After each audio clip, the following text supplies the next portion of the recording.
Hey guys, so shooting content today, and I don't really have that much inspiration today.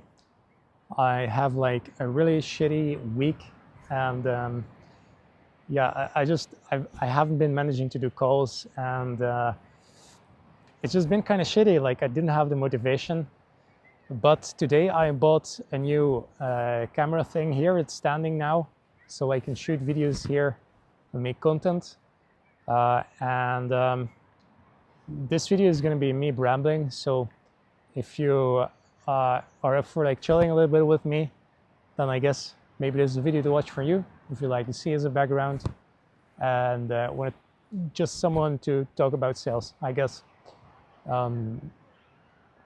So yeah, the last weeks it hasn't like been that pleasant. Working with a new coach, and what I did before is I worked a lot in my sales meetings on like the discovery process, because I felt like the discovery was where you can ask questions to your prospects, right? And you can kind of really find out more where their motivation is and what they really want to get out of the product that you're trying to sell them. So I thought like that made like a lot of sense to focus more on that instead of just trying to get them over the line and just like doing like objection handling all the time. So I still really like that idea, but my coach that I'm working with right now, he is focused more on objection handling. And I've been talking about that with him because this was something that was a bit difficult for me, because I thought, my opinion is that the real motivations, you can get that through the discovery.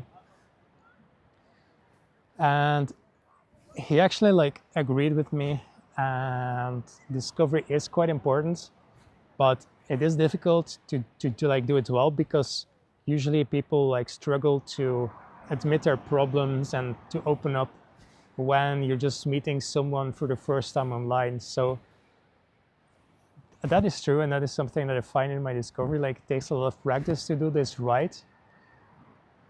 And so I've talked about this a lot with my coach, and what he kind of the analogy that he made is that like it makes sense to do a good discovery and like find really out their motivations.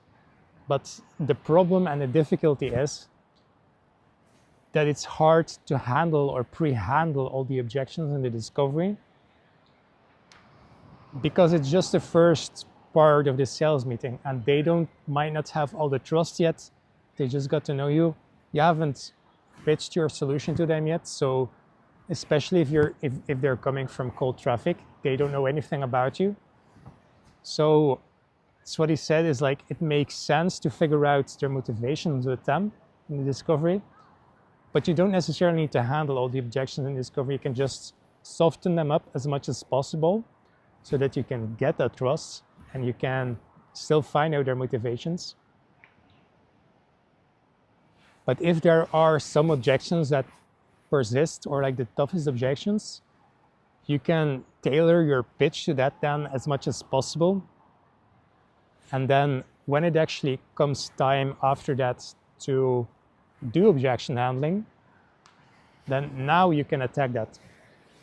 And I think there's danger here, because you don't want to get a bad prospect over the line, or you just don't want to just push someone into a product that's not the right fit for them or that they don't believe in, because then you're going to get a bad client, and the client is going to be angry and there's going to be issues. So you want to make sure you do this in the right way.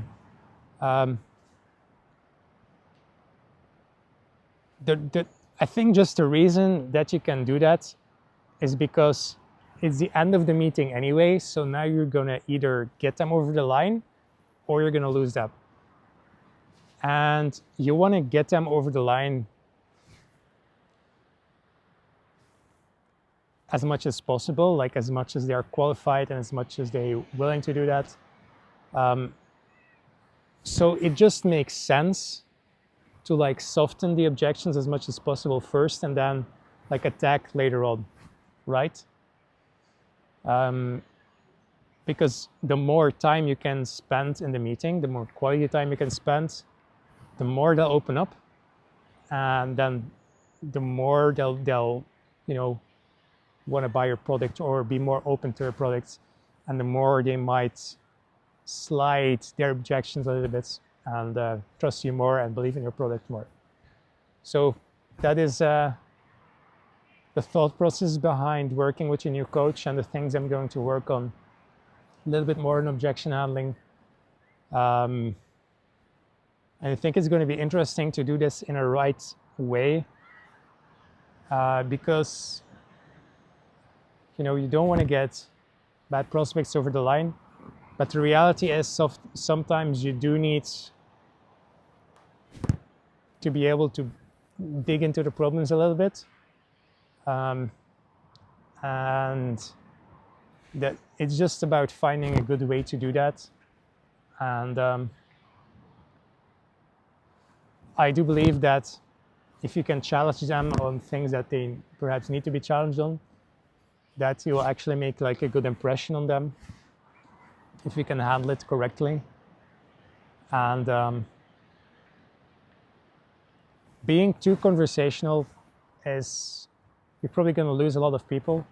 Well, it's important to be conversational, but you also need that pressure, I believe.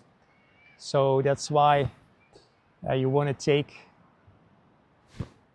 you want to pre-handle as much as possible, and you want to especially soften as much as possible in discovery.